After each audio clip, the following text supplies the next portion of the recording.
Hello दोस्तों, कैसे हैं आप सब। उम्मीद करते हैं आप सभी अच्छे होंगे। दोस्तों, करंट अफेयर्स की फुल पत्ती वाली क्लास की रिवीजन क्लास में आप सभी का एक बार फिर से स्वागत है। दोस्तों, अगर आपको इस क्लास की पीडीएफ चाहिए तो आप हमारे Telegram channel RK competition classes को ज्वाइन कर सकते हैं, जिसका लिंक आपको इस वीडियो के डिस्क्रिप्शन में मिल जाएगा। आप वहाँ से टेलीग्राम चैनल को ज्वाइन करके पीडीएफ को प्राप्त कर सकते हैं। तो आइए आज की वीडियो को स्टार्ट करते हैं। आज का पहला प्रश्न है, किस देश ने अपनी पहली हाइपरसोनिक मिसाइल फतह का अनावरण किया है। ईरान देश ने अपनी मिसाइल फतह का अनावरण किया है। फतह कैसी मिसाइल है, तो यह एक हाइपरसोनिक मिसाइल है, आपको याद रखना है। फतह का अर्थ क्या होता है, फारसी भाषा में इसका अर्थ विजेता होता है। और राष्ट्रपति इब्राहिम रईसी, ये कहाँ के राष्ट्रपति हैं, तो ये ईरान के राष्ट्रपति हैं, आपको याद रखना है। तो ईरान के राष्ट्रपति इब्राहिम रईसी द्वारा इसको लॉन्च किया गया है। गति कितनी है इस मिसाइल की, फतह मिसाइल की 15 मैक इसकी गति है। हाइपरसोनिक मिसाइल किसको कहते हैं, ऐसी मिसाइल जिसकी स्पीड 5 मैक से ज़्यादा हो, यानी कि ध्वनि की गति से 5 गुना से ज़्यादा हो, वो कैसी मिसाइल कहलाएगी, वो हाइपरसोनिक मिसाइल कहलाएगी। इसकी गति कितनी है, 15 मैक है, यानी कि ध्वनि की गति से 15 गुना तेज यह मिसाइल चलेगी। तो ये कैसी मिसाइल है, हाइपरसोनिक मिसाइल है। सुपरसोनिक मिसाइल किसको कहते हैं, जिसकी गति 1 से 5 मैक के बीच में हो, उसे सुपरसोनिक मिसाइल कहेंगे। हाइपरसोनिक किसको कहेंगे, जिसकी गति 5 मैक से अधिक हो, यानी कि ध्वनि की गति से 5 गुना से तेज जिस मिसाइल की गति हो, उसे क्या कहेंगे, हाइपरसोनिक मिसाइल कहेंगे। हाइपरसोनिक मिसाइल किस देश के पास है, तो यूएसए के पास है, रूस के पास है और उत्तर कोरिया के पास हाइपरसोनिक मिसाइल है, आपको याद रखना है। रेंज कितनी है फतह मिसाइल की, 1400 किलोमीटर इसकी रेंज है। और यह मिसाइल निर्माण क्यों किया गया है, तो इसको अमेरिका और इजराइल को काउंटर करने के लिए ईरान के द्वारा इसको निर्माण किया गया है। लल्लन टॉप देख लेते हैं। खैबर मिसाइल, ये कहाँ की मिसाइल है, ईरान की मिसाइल है। अभी हाल ही में इसका परीक्षण किया गया है और यह एक बैलिस्टिक मिसाइल है, आपको याद रखना है। ब्रह्मोस मिसाइल ये भारत की है और यह सुपरसोनिक क्रूज मिसाइल है, यानी कि दागो और भूल जाओ। एक बार अगर टारगेट को सेट करके आपने इसको दाग दिया तो टारगेट कहीं भी जाए वह मिसाइल उस पर जाके हिट कर देगी, आपको याद रखना है।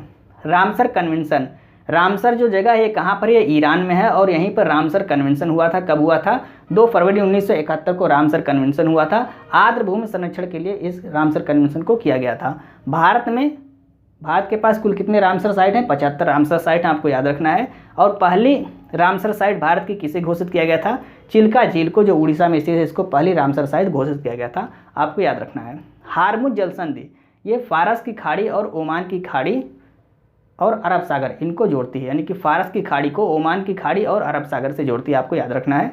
स्वेज नहर, ये भूमध्य सागर को लाल सागर से जोड़ती है, इसको भी आपको याद रखना है। ईरान की राजधानी क्या है, तेहरान, ये ईरान की राजधानी है। और ईरान की मुद्रा क्या है, रियाल यहाँ की मुद्रा है, आपको याद रखना है। आइए नेक्स्ट प्रश्न देखते हैं। दूसरा प्रश्न है, 58वां वान जलवायु परिवर्तन सम्मेलन किसके नेतृत्व में आयोजित किया जा रहा है। UNFCCC के नेतृत्व में आयोजन किया जा रहा है। UNFCCC, इसका फुल फॉर्म क्या होता है, United Nation Framework Convention to Climate Change, इसका फुल फॉर्म होता है। तो इसके नेतृत्व में किसका आयोजन किया जा रहा है, 58वां वान जलवायु परिवर्तन सम्मेलन का आयोजन किया जा रहा है। 1992 में रियो ब्राज़ील में पहला पृथ्वी सम्मेलन हुआ था, आपको याद रखना है। और इसमें कौन सी रिपोर्ट आई थी, एजेंडा 21 की रिपोर्ट इसमें आई थी, यानी कि जो रियो ब्राज़ील में पहला पृथ्वी सम्मेलन हुआ था, इसमें कौन सी रिपोर्ट आई थी, एजेंडा 21 की रिपोर्ट आई थी, आपको यह याद रखना है। और यहीं पर UNFCCC के स्थापना की घोषणा की है। इसका फुल फॉर्म क्या है, United Nation Framework Convention to Climate Change, इसका फुल फॉर्म है। तो UNFCCC की घोषणा कब हुई, 1992 में। स्थापना कब हुई, 1994 में, आपको याद रखना है। मुख्यालय इसका कहाँ पर है, वान, जर्मनी में इसका मुख्यालय है।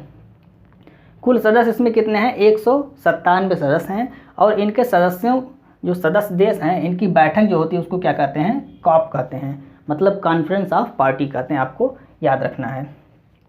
कॉप फर्स्ट का आयोजन कब किया गया, यानी कि UNFCCC का पहला बैठक ये कब आयोजित किया गया, 1995 में। कहाँ पर, बर्लिन में। उसको कहा क्या जाता है, कॉप, यानी कि कॉन्फ्रेंस ऑफ पार्टीज के नाम से इसको जाना जाता है। तो कॉप फर्स्ट का आयोजन बर्लिन में हुआ 1995 में। कॉप थर्ड का आयोजन कहाँ पर हुआ, क्योटो जापान में हुआ 1997 में। इसको क्योटो प्रोटोकॉल के नाम से भी जाना जाता है। 1997 में हुआ था क्योटो प्रोटोकॉल। किस लिए हुआ था, ग्रीन हाउस गैस के उत्सर्जन को कम करने के लिए क्योटो प्रोटोकॉल आयोजित किया गया था। कॉप 15, इसका आयोजन मॉन्ट्रियल कनाडा में किया गया। जैव विविधता संरक्षण के लिए कॉप 15 का आयोजन किया गया था, आपको याद रखना है। कॉप 27 का आयोजन कहाँ पर हुआ, शर्म अल शेख मिस्र में या इजिप्ट में इसका आयोजन किया गया, आपको याद रखना है। और COP 28 इसका आयोजन दुबई UAE में अभी होगा, नवंबर दिसंबर 2023 में इसका आयोजन होगा।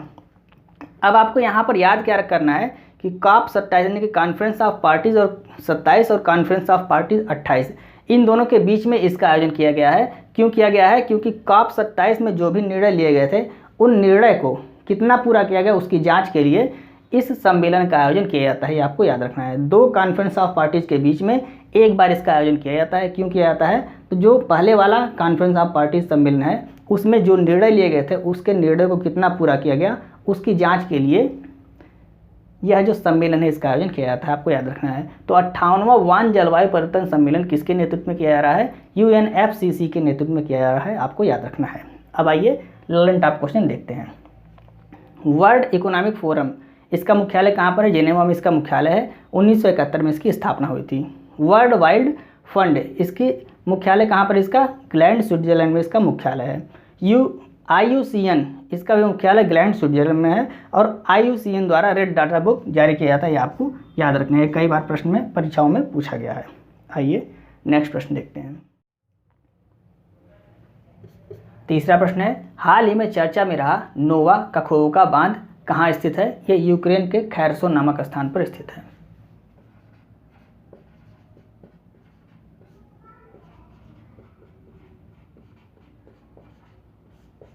यूक्रेन के खैरसोन नामक स्थान पर स्थित है। और यह चर्चा में क्यों है? तो हाल ही में इस बांध पर विस्फोट हो गया है। और विस्फोट किसने किया है? यूक्रेन कह रहा है रूस ने किया है और रूस कह रहा है यूक्रेन ने किया है, क्योंकि रूस और यूक्रेन के बीच युद्ध चल रहा है। और यह बांध कहाँ पर स्थित है? यूक्रेन में स्थित है। अब विस्फोट किसने किया किसी को पता नहीं चल रहा है। रूस यूक्रेन को कह रहा है और यूक्रेन रूस को कह रहा है। किस नदी पर यह बांध स्थित है? यह नीपर नदी पर यह बांध स्थित है, आपको याद रखना है। विस्फोट के कारण क्रीमिया में पेयजल, वहाँ पे बाढ़ आ गई। जब बांध पर विस्फोट हो जाएगा तो जो पानी रुका रहेगा वो सारा कहाँ चला गया? क्रीमिया में चला गया। क्रीमिया में बाढ़ आ गई है और पेयजल, विद्युत और खाद्य सामग्री की समस्या वहाँ पर उत्पन्न हो गई है। और इसी बांध के नज़दीक में जपारोजिया परमाणु संयंत्र था। यहाँ पर भी जो पानी की आवश्यकता होती थी वो इसी बांध से जाती थी, तो पानी की आपूर्ति इसी बांध से होती थी। तो अब पानी वहाँ रहने गया तो इस बांध पर भी इसका प्रभाव पड़ेगा। तो जो नोवा कखोवा बांध है इसके नज़दीक में कौन सा परमाणु संयंत्र था? जपारोजिया परमाणु संयंत्र था। और इस पर भी इस विस्फोट का प्रभाव पड़ेगा। रूस और यूक्रेन के बीच युद्ध कब शुरू हुआ?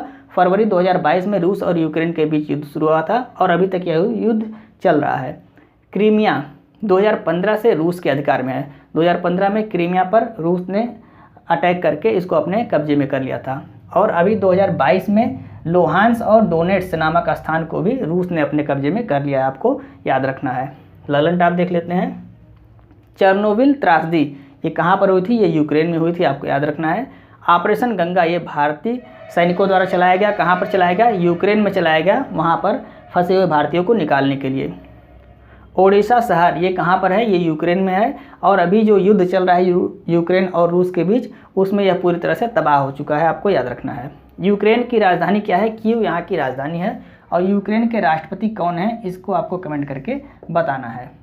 आइए नेक्स्ट प्रश्न देखते हैं। हाल ही में बाह्य अंतरिक्ष हेतु for all humanity the future of outer space governance एक नई संधि किसने जारी की है? UNO द्वारा इसको जारी किया गया, यानी कि यूनाइटेड नेशन ऑर्गेनाइजेशन, संयुक्त राष्ट्र संघ द्वारा इसको जारी किया गया है। कारण क्या है? तो बढ़ते हुए उपग्रह की संख्या बढ़ रही है और बढ़ते हुए अंतरिक्ष कचरा, इसको अंतरिक्ष कचरे को क्या कहते हैं?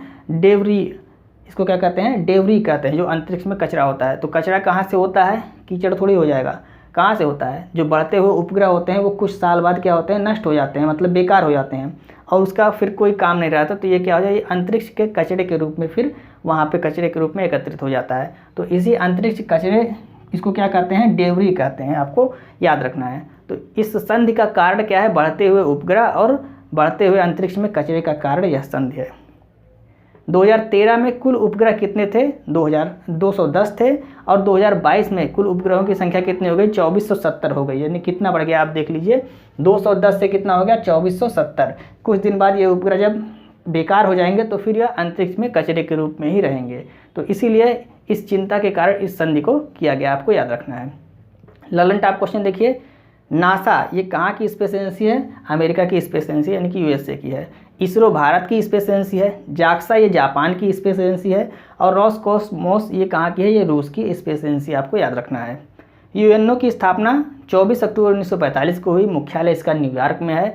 कुल सदस्य देश इसमें 193 हैं और नवीनतम सदस्य इसका कौन सा है? दक्षिण सूडान इसका नवीनतम सदस्य, आपको याद रखना है। और इसमें कितने अंग हैं? इसके 6 अंग हैं, यह भी आपको याद रखना है। इसी में ही अंतर्राष्ट्रीय न्यायालय भी आता है, जिसका मुख्यालय कहाँ पर है? द हेग में उसका मुख्यालय है, आपको याद रखना है। संयुक्त राष्ट्र सुरक्षा परिषद, संयुक्त राष्ट्र सुरक्षा परिषद कुल सदस्य इसमें कितने हैं? 5 अस्थायी होते हैं और 15 अस्थायी होते हैं। इनका जो कार्यकाल होता है 2 वर्ष का होता है। और जो अस्थायी सदस्य होते हैं 5, इसमें कौन कौन से हैं? यूएसए, रूस, यूके, चीन और फ्रांस, ये अस्थायी सदस्य होते हैं। इनके पास वीटो पावर होता है, तो इसको आपको याद रखना है। कौन कौन से हैं? अमेरिका, रूस, यूके, चीन और फ्रांस, ये 5 अस्थायी सदस्य हैं। और जो अस्थायी सदस्य होते हैं इनका कार्यकाल 2 वर्ष का होता है, आपको याद रखना है। आइए नेक्स्ट प्रश्न देखते हैं। 5वां प्रश्न है, विश्व खाद्य सुरक्षा दिवस 2023 कब मनाया गया? 7 जून को इसको मनाया गया। 7 जून को मनाया गया। अगर आपसे पूछता है विश्व खाद्य दिवस कब मनाया जाता है, तो 16 अक्टूबर को मनाया जाता है, आपको याद रखना है। क्यों ये 16 अक्टूबर को क्यों मनाया जाता है? क्योंकि इसी दिन फूड एंड एग्रीकल्चर ऑर्गेनाइजेशन की स्थापना हुई थी 16 अक्टूबर 1945 को, इसलिए 16 अक्टूबर को विश्व खाद्य दिवस मनाया जाता है, आपको याद रखना है। इसका मुख्यालय कहाँ पर है? FAO का रोम, इटली में इसका मुख्यालय है। शुरुआत विश्व खाद्य सुरक्षा दिवस की कब हुई? 2019 में इसकी शुरुआत हुई और 2023 में यह 5वीं बार मनाया जा रहा है। थीम क्या है? फूड स्टैंडर्ड सेव लाइफ, ये 2023 की थीम है। किसकी थीम है? विश्व खाद्य सुरक्षा दिवस की थीम 2023 की क्या है? फूड स्टैंडर्ड सेव लाइफ, ये इसकी थीम है। मोटे अनाज का अंतर्राष्ट्रीय वर्ष किसे घोषित किया गया है? 2023 को घोषित किया गया, आपको याद रखना है। मोटे अनाजों के लिए उत्कृष्टता केंद्र कहाँ पर स्थापित किया गया? हैदराबाद में स्थापित किया गया, इसको भी आपको याद रखना है। ललन टाप देख लीजिए। विश्व दुग्ध दिवस कब मनाया जाता है? 1 जून को मनाया जाता है। विश्व पर्यावरण दिवस कब मनाया जाता है? ये 5 जून को मनाया जाता है। इस बार होस्ट कंट्री कौन थी? कोटे डी आइवर, ये इसकी होस्ट कंट्री थी 2023 में। विश्व समुद्री दिवस कब मनाया जाता है? 8 जून को मनाया जाता है। और विश्व रक्तदाता दिवस कब मनाया जाता है? 14 जून को मनाया जाता है, आपको याद रखना है।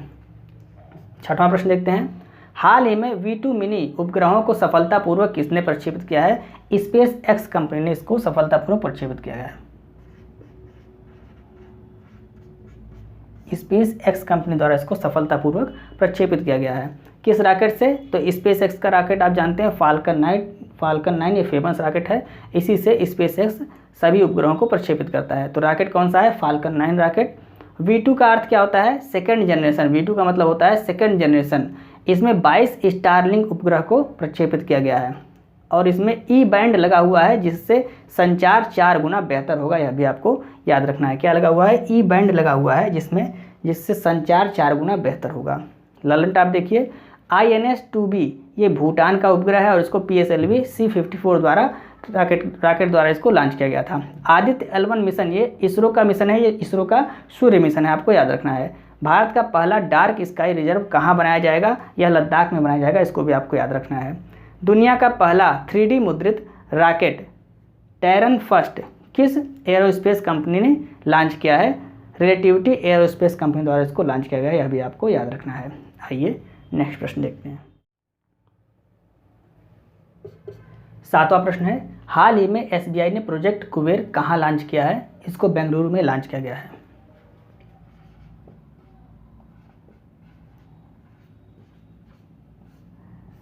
बेंगलुरु में इसको लॉन्च किया गया है। ललन टाप देख लीजिए क्वेश्चन। शिवरमन समिति, इसका संबंध किससे है? तो नाबार्ड से संबंधित है। नाबार्ड की स्थापना 1982 में शिवरमन समिति की सिफारिश पर की गई थी। गोरेवाला समिति, इसका संबंध किसके है? इसका संबंध SBI से है। तो SBI की स्थापना 1955 में गोरेवाला समिति की सिफारिश पर की गई थी। यंग हिल्टन कमेटी की सिफारिश पर 1935 में RBI की स्थापना की गई थी, आपको याद रखना है। सिडबी का मुख्यालय कहाँ पर है? लखनऊ में सिडबी का मुख्यालय है। और इंद्रधनुष योजना ये किससे संबंधित है? तो बैंकिंग सुधार से संबंधित है, ये आपको याद रखना है। इंद्रधनुष मिशन अगर कहेगा तो इंद्रधनुष मिशन टीकाकरण से संबंधित होगा, आपको याद रखना है। 8वां प्रश्न है, हाल ही में चर्चा में रहा वरुणास्त्र का संबंध किससे है? यह एक हैवी वेट टारपीडो है।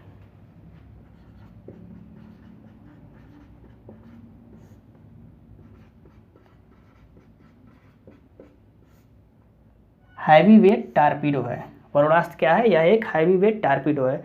जिस तरह से हवा से हवा या ज़मीन से हवा में मार की जाती है तो उसके लिए मिसाइल होती है, ऐसे ही पानी में मार करने के लिए क्या होती है? टारपीडो होती है। जैसे कोई पानी है, यहाँ पर कोई जहाज़ है और ये पानी के अंदर कोई पनडुब्बी है, अगर इसको मारना है तो इसके लिए क्या होता है? इसे मिसाइल काम नहीं करते, इसके लिए टारपीडो बनाया जाता है। तो ये टारपीडो नीचे से जाके इसको हिट कर देता है। तो पानी के अंदर दुश्मनों को मारने के लिए क्या यूज होता है? टारपीडो का यूज होता है। और पानी के ऊपर मिसाइल का यूज होता है, ये आपको याद रखना है। निर्माण कहाँ पे किया गया इसका? भारतीय नेवी और डीआरडीओ द्वारा इसका निर्माण किया गया। डीआरडीओ के विजाक लैब में इसका निर्माण किया गया। किसका निर्माण? वरुणास्त्र का निर्माण किया गया है। रेंज इसकी क्या है? 40 किलोमीटर इसकी रेंज है और लंबाई कितनी है? 7.78 मीटर इसकी लंबाई है। टारपीडो का यूज कहाँ पर किया जाता है? इसका यूज पानी में किया जाता है। पानी में जो दुश्मन है उसको मारने के लिए टारपीडो का यूज किया जाता है, आपको याद रखना है। ललन टाप देख लीजिए। MV एम्प्रेस ये कहाँ पर स्टार्ट किया गया? इसको चेन्नई से श्रीलंका के बीच स्टार्ट किया गया है। यह एक क्रूज सेवा है। चक्रवात विपर्जय का नामकरण किस देश ने किया? इसका नामकरण बांग्लादेश ने किया और इसका अर्थ होता है विपत्ति या आपदा, आपको याद रखना है। कवच प्रणाली ये क्या होती है? तो दो ट्रेनों की आपस में टक्कर को रोकने के लिए कवच प्रणाली का यूज किया जाता है। नेक्स्ट प्रश्न देखिए। हाल ही में mission on advanced and high impact research माहिर किस क्षेत्र में लागू किया गया है? इसको बिजली के क्षेत्र में लागू किया गया है।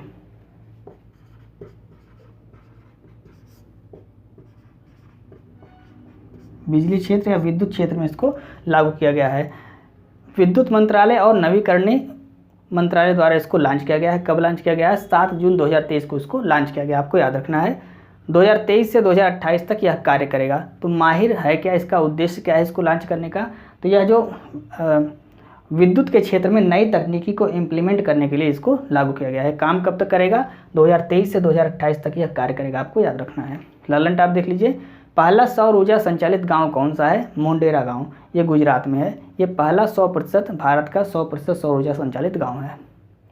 उजाला योजना 2015 में स्टार्ट की गई, यह LED से संबंधित योजना है। सौभाग्य योजना ये 25 सितंबर 2017 को स्टार्ट की गई है। सौभाग्य योजना यह आपको कमेंट करके बताना है। फेम योजना का संबंध किससे है? इसका आपको कमेंट करके उत्तर बताना है। कमेंट आप किया कीजिए, इससे हमें पता चलता है कि आप वीडियो को देखते हैं और आपको वीडियो समझ में आती है। तो कमेंट आप निश्चित रूप से किया करें। आइए नेक्स्ट प्रश्न देखते हैं।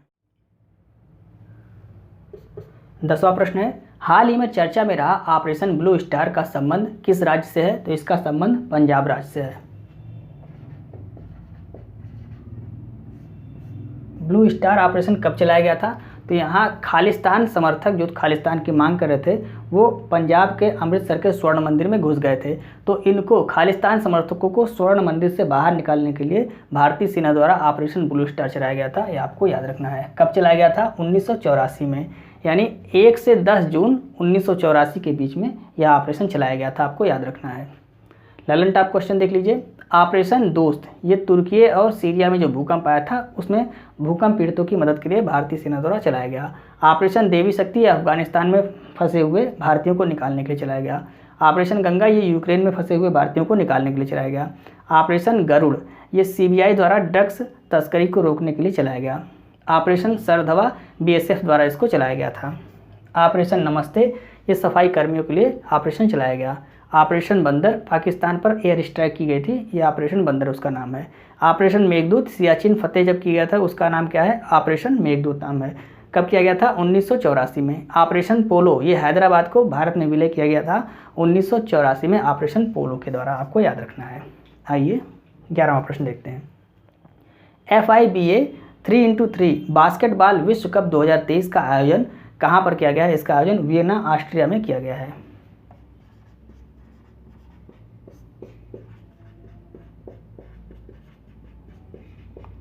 वियना ऑस्ट्रिया में इसका आयोजन किया गया है। पुरुष वर्ग में विजेता कौन है? सर्बिया है। और महिला वर्ग में विजेता कौन है? USA यानी कि अमेरिका है, आपको याद रखना है। तो दोस्तों ये थे फूल पत्ती वाली क्लास के महत्वपूर्ण प्रश्न जिसको हमने कम समय में आपको रिवाइज कराने की पूरी कोशिश की। उम्मीद है आपको वीडियो अच्छी लग रही होगी। यदि आपको वीडियो अच्छी लग रही है तो आप इसे अपने दोस्तों को भी शेयर करें और वीडियो को लाइक और सब्सक्राइब करना ना भूलें। अगर आप इस वीडियो को फेसबुक पर देख रहे हैं तो इसे अपने दोस्तों में शेयर जरूर करें। और अगर आपको इस वीडियो की PDF चाहिए तो आप हमारे Telegram channel RK competition classes को ज्वाइन कर सकते हैं, जिसका लिंक आपको इस वीडियो के डिस्क्रिप्शन में मिल जाएगा। वहाँ से आप टेलीग्राम चैनल को ज्वाइन करके PDF को प्राप्त कर सकते हैं। मिलते हैं नेक्स्ट वीडियो में। जय हिंद।